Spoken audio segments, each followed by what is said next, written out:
ভারতে খুবই ন্যাক্কারজনক একটা ঘটনা ঘটেছে। এখন এই ঘটনায় আসলে কে বা কারা দায়ী সেটা আমরা জানি না, তবে এই অঞ্চলটাতে একের পর এক ঘটনা ঘটতেই থাকে। তবে এই মুহূর্তে যারা কাশ্মীরে যাওয়ার জন্য ভারতে সফরের চিন্তা করছেন অথবা ট্রাভেলের চিন্তা করছেন, কেউ যদি ট্রাভেলের টিকিট কাইটেও ফেলেন, আপনি খুবই জরুরি ভিত্তিতে টিকিটটা ক্যান্সেল করুন, কারণ কাশ্মীরের অবস্থা ভালো না। আলোচনার ইস্যু হচ্ছে ভারত শাসিত যে জম্মু কাশ্মীর আছে সেখানে আপনার পর্যটকদেরকে টার্গেট করে আবার ন্যাক্কারজনক একটা হামলার ঘটনা ঘটেছে। ২৬ জন মানুষ নিহত হয়েছেন। উপত্যকাটির পেহেলগামে হামলার এই ঘটনায় এই মুহূর্তে সৌদি আরবে সফররত ভারতের প্রধানমন্ত্রী নরেন্দ্র মোদী তিনি এই সফরকে সংক্ষিপ্ত করে খুব দ্রুততার সহিত ভারত ফিরে এসেছেন। এখন কাশ্মীরে বা ভারতে যতগুলো হামলা হয় এখানে ধরেই নেওয়া হয় যে এগুলোর পিছনে পাকিস্তান দায়ী। পাকিস্তান থেকে বিভিন্ন গোষ্ঠী বিভিন্ন সময় ভারতে প্রবেশ করে তারা এই ঘটনা ঘটায়। ভারত সরকারের বলতে আমরা এগুলো কিন্তু কন্টিনিউ জানি, হইতে পারে সত্য হইতে পারে মিথ্যা, যাই হোক এই যখন অবস্থা, তখন সৌদি আরব থেকে ফেরার পথে পাকিস্তানের আকাশ সীমা ব্যবহার করতে অনেকটা ভয় পাচ্ছিলেন নরেন্দ্র মোদী। আর এজ এ রেজাল্ট ফেরার পথে তিনি আপনার পাকিস্তানের আকাশ সীমা দিয়ে ভারতে ফেরেননি। এই আকাশ সীমাটাকে এড়িয়ে গেছে নরেন্দ্র মোদীকে বহন করা বিশেষ এই বিমানটি।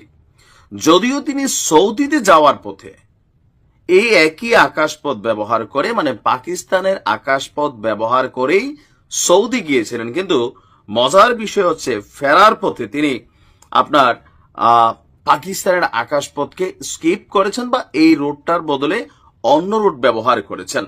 এখন এটার কারণ কি? নরেন্দ্র মোদী ভারতে ফেরার সময় বিশেষ বিমান এয়ার ইন্ডিয়া 1 এই বিমানটিকে ব্যবহার করে তিনি আপনার ফিরেছেন।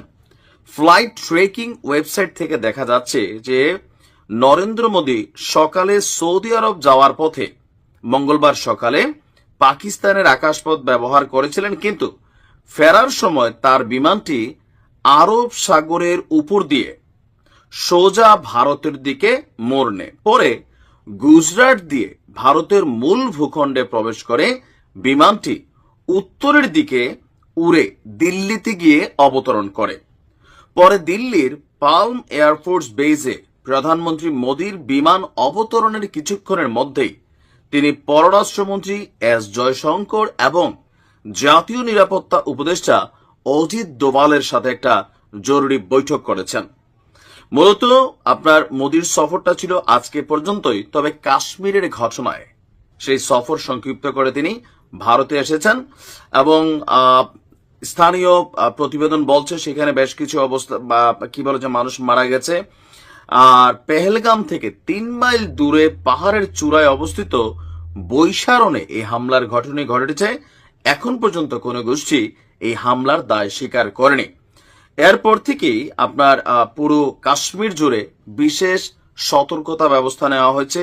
১৪৪ ধারা জারি করা আছে।